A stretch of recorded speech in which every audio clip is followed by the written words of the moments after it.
एक light elastic spring है, इसका दो एंड होगा,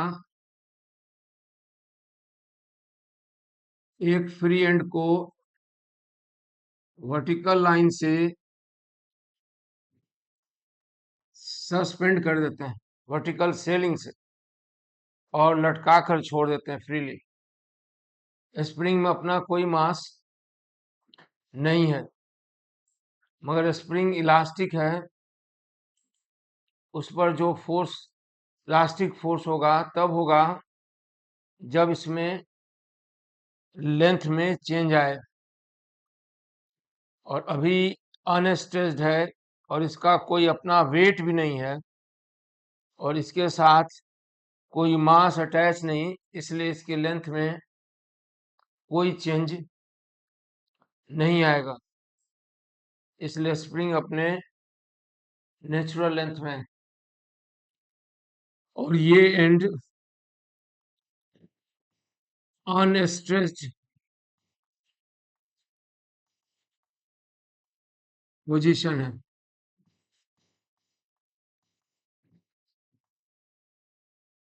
और स्टिफनेस कांस्टेंट, फोर्स कांस्टेंट के है, और इस पर कोई अनबैलेंस इलास्टिक फोर्स भी नहीं होगा, क्योंकि स्प्रिंग के लेंथ में कोई चेंज नहीं आ रहा है।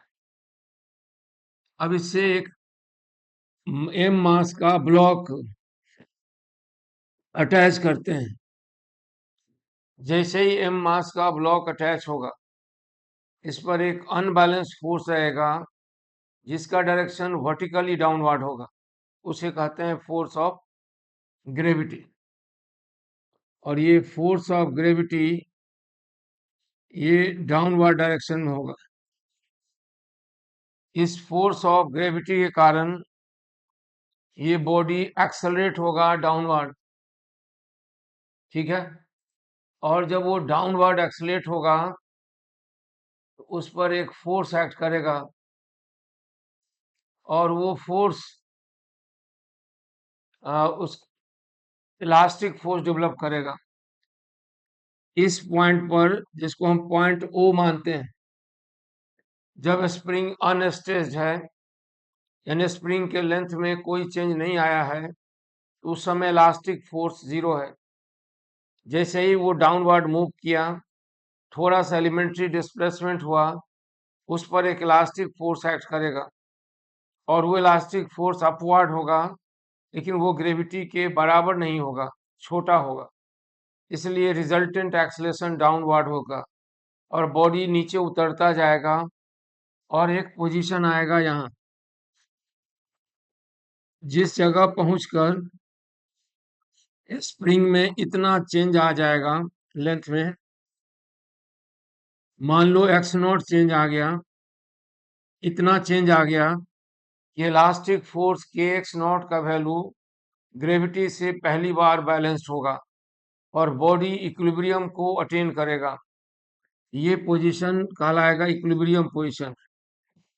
इस समय बॉडी पर रिजल्टेंट फोर्स जीरो है, क्योंकि इस समय ग्रेविटी डाउनवर्ड है और के एक्स नॉट अपवर्ड है, और कोई रिजल्टेंट फोर्स नहीं है। लेकिन एक बात सोच के बताइए कि बॉडी का जो जर्नी यानी यात्रा है अनस्ट्रेस से इक्विलिब्रियम पोजीशन की, अनस्ट्रेस पोजीशन से इक्विलिब्रियम पोजीशन की जो जर्नी है, जो डिस्प्लेसमेंट हुआ है एक्स नॉट से, इस डिस्प्लेसमेंट के दौरान चार में से कोई एक कंडीशन हो सकता है ये एक्सेलरेटेड मोशन रहा हो, रिटार्डेड मोशन हो, यूनिफॉर्म मोशन हो, या स्लोली हो। आप क्या मानते हैं? जब हम स्प्रिंग अनस्ट्रेच था, बॉडी को वहां पर अटैच किए थे और गिरने के लिए छोड़ दिए थे, बॉडी पर अनबैलेंस फोर्स ग्रेविटी था, जिसके कारण वो डाउनवर्ड एक्सेलरेट हुआ था, और एक्सेलरेशन के कारण वह डाउनवर्ड एक्सेलरेट हुआ था, और एक्सेलरेशन के कारण क्या हुआ था? सोचिए, एक्सेलरेशन के कारण वो डाउनवर्ड जब एक्सेलरेट हुआ तो एक्सेलरेशन के कारण क्या हुआ, वो मूव किया और मूव करता हुआ वो एक्स नॉट पर पहुंचा, O1 पर, x बराबर x नॉट पर पहुंचा, जो पोजीशन O1 है। O1 से और नीचे नहीं जाएगा ये नहीं कह सकते, लेकिन O से O1 के तक, O1 के तक kx का वैल्यू mg से छोटा था। पहली बार kx जो है वह mg के बराबर हुआ है, उससे पहले तक kx का वैल्यू mg से छोटा था। इसलिए अनस्ट्रेस से इक्विलिब्रियम पोजीशन की जर्नी जो है उस बीच में, यानी एट एनी पॉइंट, किसी भी पॉइंट चुन लीजिए, between, at any point between equilibrium position, equilibrium position and unstress position, वह एक्सेलरेटेड था। कैसे? mg बड़ा था kx से और इसलिए उसका मोशन एक्सेलरेटेड था। और जब x बराबर x नॉट हुआ तो पहली बार रिजल्टेंट फोर्स 0 हुआ है और वो इक्विलिब्रियम अटेन किया। तो किसी भी पीरियड में जिसमें बॉडी एक्सेलरेटेड होता है, एक्सेलरेटेड पीरियड के एंड में आते आते उसकी वेलोसिटी मैक्सिमम हो जाती है। इसलिए जब वो इक्विलिब्रियम पोजीशन पर आएगा तो उस समय उसकी वेलोसिटी डाउनवर्ड डायरेक्शन में मैक्सिमम हो जाएगी और वो वहां नहीं रुकेगा और फिर और नीचे जाएगा। और नीचे जब जाएगा तो ग्रेविटी तो वही है, इलास्टिक फोर्स बढ़ जाएगा और इलास्टिक फोर्स बढ़ने से यहाँ पर रिटार्डेशन शुरू होगा और रिटार्डेशन होते होते वह उस पोजीशन को पहुंचेगा जिस समय उसकी वेलोसिटी 0 हो जाएगी। उसके बाद फोर्स अपवर्ड होगा, अनबैलेंस, एक्सेलरेशन अपवर्ड मगर वेलोसिटी 0 होगी। इस पोजीशन को टर्निंग पॉइंट कहेंगे। यहाँ से बॉडी हमेशा वापस लौटेगा। इस पोजीशन को हम लोग टर्निंग पॉइंट कहते हैं, टर्निंग पॉइंट। और यहाँ से बॉडी वापस लौटता है। यानी हम सवाल क्या लेकर चले थे, a block is attached with the free end of the string and left to fall vertically suspended free end. हमारे पास एक स्प्रिंग था जो लाइट था, जो इलास्टिक था, उसे वर्टिकली हम सस्पेंड किए रिजिड सपोर्ट से और गिरने के लिए छोड़ दिए। और उसके बाद सबसे पहले वो अनस्ट्रेस से इक्विलिब्रियम तक आया। इस पीरियड में mg का वैल्यू इलास्टिक फोर्स kx से बड़ा था, इसलिए रिजल्टेंट एक्सेलरेशन डाउनवर्ड था। इसलिए जब अनस्ट्रेट से इक्विलिब्रियम की तरफ मूव कर रहा था तो उसका मोशन एक्सेलरेटेड था। इसलिए at the end of this acceleration period जब इक्विलिब्रियम अटेन हुआ तो उसकी वेलोसिटी अटेन करके मैक्सिमम हो चुकी थी। इसलिए वहां इक्विलिब्रियम के बावजूद बॉडी रुक नहीं पाया, फर्दर नीचे गया।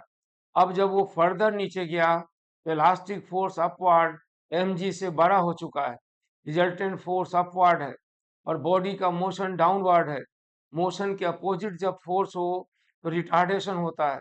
अब जब फर्दर नीचे जा रहा है तो रिटार्डेशन है और स्पीड घटती गई और घटते घटते एक पोजीशन आया जहां स्पीड 0 हो गई, मगर अनबैलेंस इलास्टिक फोर्स बड़ा है और अपवर्ड है, इसलिए मोशन रिटर्न अपवर्ड शुरू होता है और फिर वहां से वो इक्विलिब्रियम को अटेन करता और वो भी एक्सेलरेटेड पीरियड में, इसलिए फिर वहां रुक नहीं पाता और फिर उसके ऊपर जाता और ये प्रक्रिया चलती रहती है। इस मोशन को ही ओसिलेशन कहते हैं।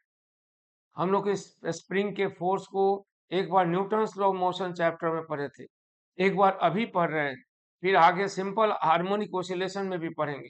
अभी हमें सिर्फ बताना है when A unbalanced force is acting on the elastic oscillator. Elastic oscillator मतलब वो यहाँ पर बॉडी स्प्रिंग से जुड़ा हुआ है, स्प्रिंग इलास्टिक फोर्स है, उस पर एक डाउनवर्ड फोर्स लग रहा है, वो फोर्स ग्रेविटी है।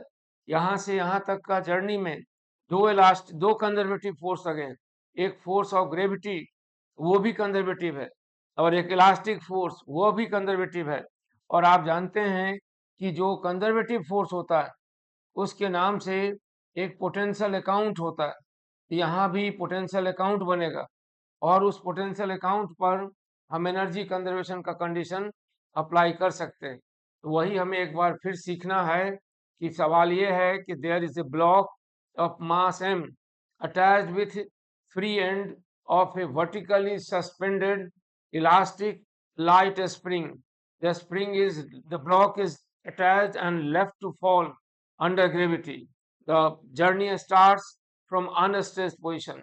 As the body attains equilibrium, the period of motion from unstressed to equilibrium is accelerated motion.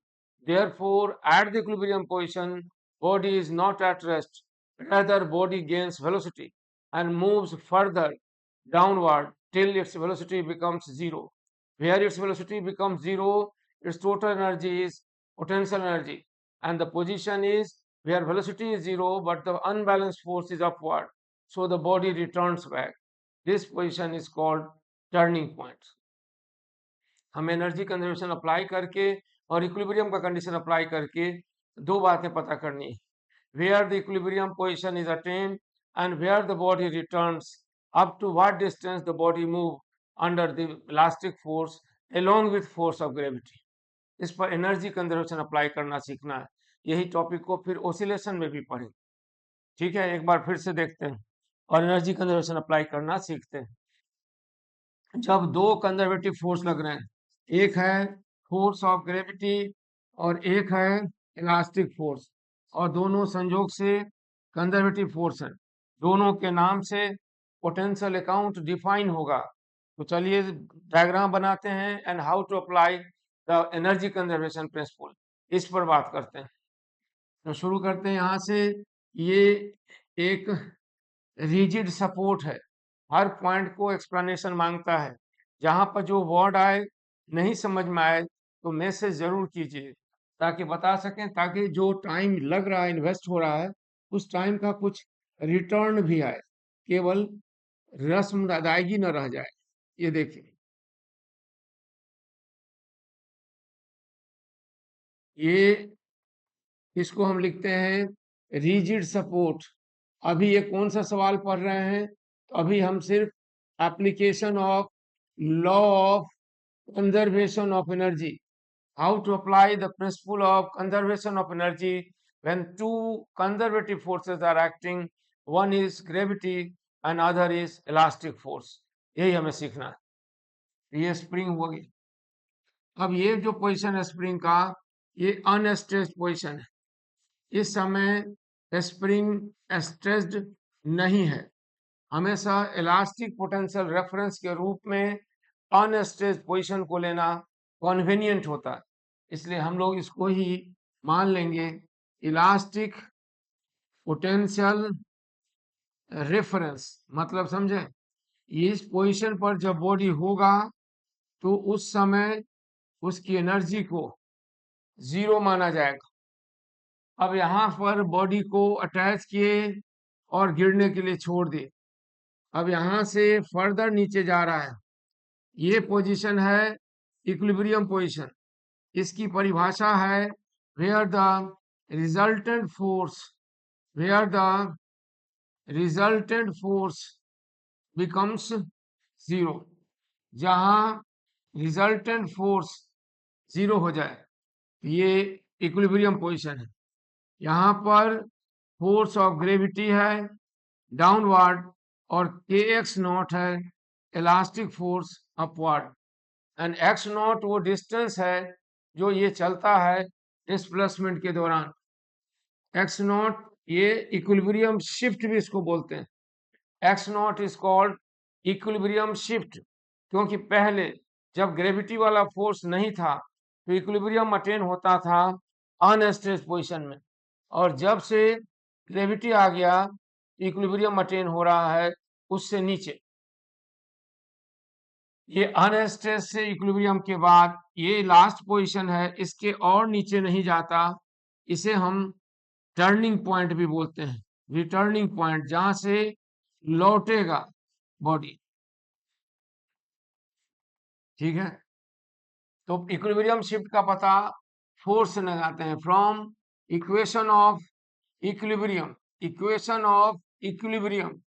कई लोग इक्विलिब्रियम का मतलब रेस्ट समझते हैं, समझे, ये ऐसा नहीं, याद रखिए इक्विलिब्रियम का सिर्फ एक मतलब है, when the resultant force becomes zero, when acceleration is zero, when no other force is active and all the forces balance each other, the position is called equilibrium position। यहाँ इक्विलिब्रियम पोजीशन पर हम free body diagram बनाएंगे। सबसे पहले force of gravity दिखाएंगे vertically downward, और elastic force x not, और M G minus के एक्स नॉट बराबर 0, एक्स नॉट बराबर होगा एम जी बाई के। यही है वो डिस्प्लेसमेंट जो बॉडी का हुआ है, जिस बॉडी पर पहुंचकर वो इक्विलिब्रियम अटेन किया, मतलब रिजल्टेंट फोर्स 0 हो गया। अब टर्निंग पॉइंट और अनस्टेज पोजीशन, अनस्टेज पोजीशन वो है जहां हमने बॉडी को रिलीज किया है, मतलब जिस जगह इनिशियल वेलोसिटी 0 है, और टर्निंग पॉइंट वो जगह है जहां फिर से एक बार वेलोसिटी 0 हो जाती है, यानी चला तो रेस्ट में था और यहाँ पहुंचा तो भी रेस्ट में। तो रेस्ट से रेस्ट की इस यात्रा में दो फोर्स लगे, एक है फोर्स ऑफ ग्रेविटी, दूसरा है इलास्टिक फोर्स, और दोनों ही कंजर्वेटिव फोर्स हैं, इसलिए उन पर एनर्जी कंजर्वेशन अप्लाई करने जा रहे हैं। तो हम लोग इलास्टिक पोटेंशियल रेफरेंस यहाँ लिए, और रूल है कि gravitational potential reference lowest point को लेना चाहिए, क्योंकि लोएस्ट पॉइंट पर जब आप ग्रेविटेशनल पोटेंशियल रेफरेंस लेंगे तो कैलकुलेशन कन्वीनियंट होगा। यह एक रूल है, लॉ नहीं, आप कहीं भी ले सकते हैं, मगर अगर लोएस्ट पॉइंट पर लेंगे तो सुविधा होगी, आसानी होगी, इसलिए हम इसे ही ग्रेविटेशनल पोटेंशियल रेफरेंस मानते हैं। ये क्या होता है, ये वो पोजीशन है, बॉडी जब इस पोजीशन को ऑक्युपाई करता है, इसकी ग्रेविटेशनल पोटेंशियल अकाउंट में एनर्जी वैल्यू, रेफरेंस वैल्यू 0 माना जाता है। तो ये लिए हैं ग्रेविटेशनल पोटेंशियल रेफरेंस, और वहां लिए हैं इलास्टिक पोटेंशियल रेफरेंस। तो वहां पर इलास्टिक पोटेंशियल एनर्जी 0 और यहाँ पर ग्रेविटेशनल पोटेंशियल एनर्जी 0 होगी, और बीच में दोनों आएगी। ऊपर से नीचे उतरते समय ग्रेविटेशनल पोटेंशियल एनर्जी का लॉस होता है और वह कन्वर्ट हो जाती है दो काम में, काइनेटिक एनर्जी देती है जिससे मोशन आता है, जिससे डिस्प्लेसमेंट आता है, प्लस उस एनर्जी का कुछ भाग स्प्रिंग को इलोंगेट करने में, वर्ड यूज करें इलोंगेट, लंबाई में जो वृद्धि होती है उसे इलोंगेशन कहते हैं, और वॉल्यूम में हो तो एक्सपांशन भी कहते हैं। तो लंबाई को बढ़ाने में इलास्टिक फोर्स के अगेंस्ट खर्चा होता है, यानी ऊपर से नीचे आते समय ग्रेविटेशनल पोटेंशियल एनर्जी लॉस आंशिक रूप से इस्तेमाल होगी in providing kinetic energy so that the block may move and suffer displacement, and also providing doing work against elastic force to elongate the spring. इसलिए चलिए इनिशियल एनर्जी लिखते हैं। Initial energy जब हमने रिलीज किया, इनिशियल एनर्जी में kinetic energy 0 माना जाए, क्योंकि सवाल है block has been released attached with the spring, block को रिलीज किया गया है, इसलिए इनिशियल काइनेटिक एनर्जी 0 हो गई। और इलास्टिक पोटेंशियल एनर्जी भी 0 माने, क्यों, क्योंकि जब रिलीज किया गया था तो उस समय स्प्रिंग अनस्ट्रेच था, बॉडी का वो पोजीशन था जिस समय स्प्रिंग अपने नेचुरल लेंथ पर, स्प्रिंग में कोई इलोंगेशन नहीं था। और ग्रेविटेशनल पोटेंशियल एनर्जी मैक्सिमम था, क्योंकि रेफरेंस इसको माने तो हाइट वहां तक है, तो रेफरेंस से हाइट तक ग्रेविटेशनल पोटेंशियल एनर्जी अपने मैक्सिमम वैल्यू पर होगा, समझे। तो ग्रेविटेशनल पोटेंशियल एनर्जी निकालते हैं सबसे पहले, तो सबसे लोएस्ट पॉइंट यानी टर्निंग पॉइंट को हम रेफरेंस लिए, तो टर्निंग पॉइंट से इनिशियल पोजीशन की हाइट, ये डिस्टेंस माने कैपिटल ए, और वो डिस्टेंस है एक्स नॉट, यहां से यहां तक की दूरी, ये हो गया M G naught X naught plus A. अच्छा, फाइनल एनर्जी जब वो लोएस्ट पॉइंट पर पहुंचा तो उस समय काइनेटिक एनर्जी एक बार फिर 0 हो गई, क्योंकि वो मैक्सिमम इलोंगेशन पॉइंट है, उसके और नीचे नहीं गया है, तो काइनेटिक एनर्जी वहां भी जीरो हो गई। और इलास्टिक पोटेंशियल एनर्जी मैक्सिमम है, क्योंकि स्प्रिंग का एक्सपांशन उस जगह सबसे ज्यादा हुआ है, और वो कितना हुआ है, तो half k x naught plus ए, उस समय स्प्रिंग का एक्सपांशन मैक्सिमम हुआ है। उस पॉइंट पर लोएस्ट पॉइंट है, वही है ग्रेविटेशनल पोटेंशियल रेफरेंस, इसलिए वहां ग्रेविटेशनल पोटेंशियल अकाउंट की एनर्जी जीरो मानी जाएगी, तो उसको हम लोग जीरो माने। अब एक बात और ध्यान रखिए, इस अनस्टेट से टर्निंग पॉइंट की यात्रा में इस इलास्टिक फोर्स जो कंजर्वेटिव है, ग्रेविटेशनल फोर्स जो कंजर्वेटिव है, उसके अलावा कोई और फोर्स एक्ट किया है क्या, जो एक्सटर्नल हो या नॉन कंजर्वेटिव हो?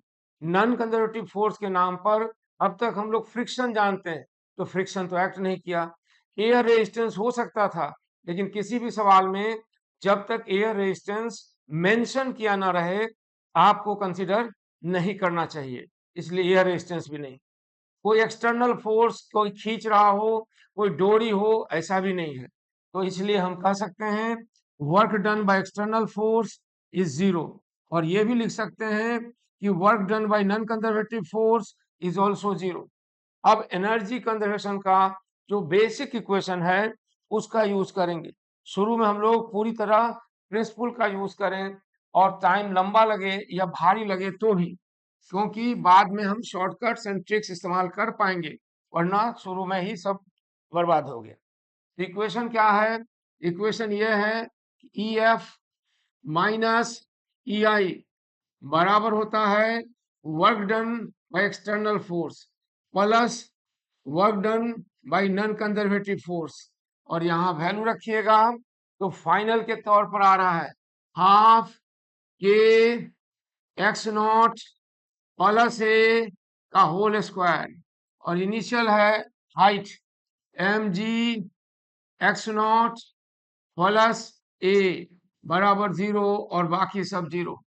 तो यहां से हम लोग निकाल सकते हैं एक्स नॉट प्लस ए बराबर 2 mg बाई के, और एक्स नॉट का वैल्यू रख दिया जाए तो ए बराबर हो जाएगा mg बाई के। इस तरह maximum displacement away from unstretched position A plus x naught पता चल गया, maximum displacement away from equilibrium position पता चल गया, एक्स नॉट प्लस समथिंग। ठीक है, ये हो गया।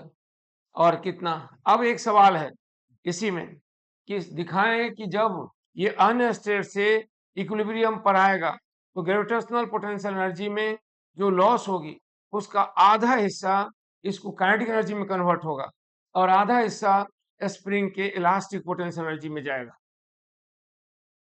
अनस्टेट से जब इक्विलिब्रियम पोजीशन पर आएगा, इसकी ग्रेविटेशनल पोटेंशियल एनर्जी के अमाउंट में जो लॉस होगा उसका 50% इलास्टिक पोटेंशियल एनर्जी में कन्वर्ट होगा, और 50% ये इसमें काइनेटिक एनर्जी में। ये साबित करना है क्या ऐसा हो सकता है।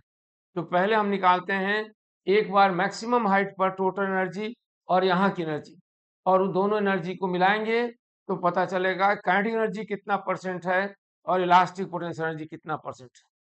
यानी हमें दिखाना है कि अनस्टेट पोजीशन से नीचे गिरते हुए जब वो इक्विलिब्रियम से गुजर रहा है तो उसकी टोटल एनर्जी का 50% ही स्प्रिंग में गया है, और बाकी 50% काइनेटिक एनर्जी लॉस के रूप में प्रकट हो रहा है। ठीक है, देखिए इनिशियल एनर्जी जब यहाँ हम रेफरेंस लेते हैं, यहाँ पर लेते हैं रेफरेंस, तो इनिशियल एनर्जी है एम जी एक्स नॉट। ठीक है, और जब इस पोजीशन पर आता है तब एनर्जी होती है kinetic energy half m v naught square plus half k x naught square, यहां से यहां तक आने। अब हमें काइनेटिक एनर्जी निकालना है, तो कैसे निकलेगा? एक्स नॉट का वैल्यू हम लोग जानते हैं, एक्स नॉट का वैल्यू यहां रख दीजिए। अभी थोड़ा देर पहले निकाले थे न्यूटन्स लॉ की मदद से इक्विलिब्रियम से एक्स नॉट बराबर एम जी बाई के यहाँ रख देंगे तो यह आ जाएगा एम जी का स्क्वायर बाई के। और यहाँ पर देखेंगे ये है काइनेटिक एनर्जी और प्लस यहाँ भी एक्स नॉट का वैल्यू रखिए, ये हो जाएगा कितना के बाई टू और एक्स नॉट का स्क्वायर है, ये टर्म देखिए ये है एक्स नॉट का स्क्वायर, ये हो जाएगा एम जी का वो स्क्वायर बाई के स्क्वायर। तो सॉल्व कीजिएगा तो फाइनल एनर्जी में काइनेटिक एनर्जी बराबर होगी हाफ ऑफ एम जी का स्क्वायर डिवाइडेड बाई के। अब ये इनिशियल एनर्जी को फाइनल एनर्जी के बराबर कर दें तो kinetic energy plus half m g का स्क्वायर बाई के बराबर है एम जी का स्क्वायर बाई के। आपको दिखाई दे रहा है काइनेटिक एनर्जी कितना के बराबर हुई। इस टर्म में से इसको घटा दें तो आ जाएगी आधा। इससे साबित हो गया कि जब हमने उसे रिलीज किया था तब जो पोटेंशियल एनर्जी के रूप में टोटल एनर्जी थी उसका आधा खर्चा हो गया काइनेटिक एनर्जी में और 50% गया elastic potential energy. And as the body is moving from unstretched से इक्विलिब्रियम पोजीशन, इस पीरियड में 50% एनर्जी कन्वर्ट हो गई काइनेटिक एनर्जी में और 50% हो गई इलास्टिक पोटेंशियल एनर्जी। ये हम लोग एक सवाल देखे जिसमें a body is attached with the free end of the spring and left to fall. The spring is vertically suspended from the rigid support. The body starts motion under gravity. It gets accelerated. It suffers displacement. The spring gets elongated. Elastic force upward. Gravity downward. जैसे नीचे जाएगा elastic force बढ़ता जाएगा. Body attains equilibrium and elastic force and gravity becomes equal. This position is called equilibrium position. During this period, body is under accelerated motion, so it further moves downward until its velocity becomes zero. This position is called turning point. तो ये समझ में आई उम्मीद है बात आपको। हम लोग अप्लाई करना सीख रहे थे principle of energy conservation in the case where two conservative forces are acting. One is elastic force and other is gravitational force, and both the forces are conservative in nature, दोनों के दोनों। ये सवाल हो गया किसका, इलास्टिक फोर्स और conservative force का। अब इसके बाद आपको सवाल बनाना चाहिए स्प्रिंग का भी सवाल। तब हम बताना बाकी है सर्कुलर मोशन में एनर्जी कंजर्वेशन, वर्टिकल प्लेन में सर्कुलर मोशन और सर्कुलर मोशन में एनर्जी कंजर्वेशन। ठीक है। अभी हम स्प्रिंग पर ही बने रहते हैं ताकि आप स्प्रिंग का सवाल भी अटेम्प्ट कीजिए। ये है स्प्रिंग जिसका लोअर एंड फिक्स है और इतनी ऊंचाई से एक ब्लॉक को एच ऊंचाई से रिलीज किया गया। ये स्प्रिंग से टकराता है और स्प्रिंग को और कंप्रेस कर देता है। तो पता लगाना है maximum compression of the spring. सोचिए कैसे पता लगाइएगा। पता लगाना है maximum compression of the spring. कैसे पता लगाइएगा maximum compression of the spring? तो ऐसे पता लगाइएगा कि आपने ब्लॉक को एच हाइट से रिलीज किया है। जब वो एच हाइट से छूटा तो उस पर unbalance force, force of gravity है और उसके कारण वो डाउनवर्ड एक्सलेट होता है और मूव करता है, फिर स्प्रिंग से टकराता है, फिर स्प्रिंग को कंप्रेस करता है तब तक जब तक कि उसकी वेलोसिटी जीरो ना हो जाए। तो यहां से शुरू हुई जर्नी और यहां पर रुका जाके, ये एच है और ये एक्स नॉट, इतना चलने के बाद रुकता है। तो आप इस पोजीशन और इस पोजीशन के बीच दो ही फोर्स लगे हैं। एक है फोर्स ऑफ ग्रेविटी जो लगातार एक्ट किया है और एक इलास्टिक फोर्स वो जो उस पीरियड में एक्ट किया जिसमें स्प्रिंग कंप्रेस हो रहा है। चलिए इनिशियल एनर्जी लिखिए। इनिशियल एनर्जी, हम लोएस्ट पॉइंट को ग्रेविटेशनल पोटेंशियल रेफरेंस मानना चाहिए और हाईएस्ट पॉइंट को और इस अनस्टेबल पोजीशन को इलास्टिक पोटेंशियल रेफरेंस माना जाना चाहिए। इनिशियल एनर्जी हो गई m g h plus x naught. ठीक है, ये एक्स नॉट जो है ना वो स्प्रिंग का इक्विलिब्रियम का केस नहीं है। एक्स नॉट इनिशियल एनर्जी हो जाएगी m g h plus x naught, ये हुआ ग्रेविटेशनल पोटेंशियल एनर्जी। ठीक है, अब जब लोएस्ट पॉइंट पर पहुंचेगा तो सिर्फ होगी एनर्जी उसके पास elastic potential energy, half k x not का स्क्वायर। और इस पीरियड में इस दोनों फोर्स के अलावा कोई फोर्स एक्ट नहीं किया है, इसलिए नॉन कंजर्वेटिव फोर्स भी जीरो है। एनर्जी का इक्वेशन लिखा जाएगा E F minus E I, work done by external force plus work done by non conservative force. अब आप यहाँ वैल्यू रखिए, फिर सॉल्व कीजिएगा तो एक्स नॉट का वैल्यू पता चलेगा। Half k x naught square minus m g h plus x naught बराबर 0। ये है इक्वेशन 1। अब इससे हमें एक्स नॉट का पता चलेगा। समझे? तो इस तरह एनर्जी कंजर्वेशन अप्लाई करते प्रिंसिपल जब वहाँ ग्रेविटी भी हो और इलास्टिक फोर्स भी हो। तो इस तरह के सवाल अटेम्प्ट कीजिए। फिर अगले क्लास में हम लोग एनर्जी कंजर्वेशन और सर्कुलर मोशन, फिर अगले क्लास में energy conservation and vertical circular motion, और तब ये चैप्टर खत्म होगा। हाँ, पोटेंशियल एनर्जी डायग्राम भी, तो इस पर सवाल अटेम्प्ट कीजिए। अगले दिन हम कुछ और सवाल डिस्कस करेंगे।